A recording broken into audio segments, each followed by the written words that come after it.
আজ ছোট মকর সংক্রান্তি, তাই আমি বললাম দুধে সিদ্ধ করো। তো চাল গুঁড়ি মাখানো হয়ে গেছে প্রায়।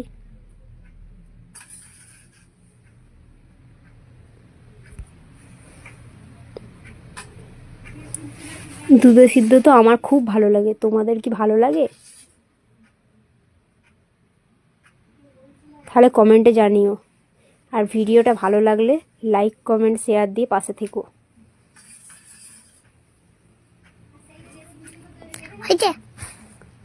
ভিডিওটা সবাই দেখো। আমার দুধে সিদ্ধ ফেভারিট খাবার। হয়েছে নারকেলের পুর আর চাছি। মামা এটা মেখে নিয়েছে মামা।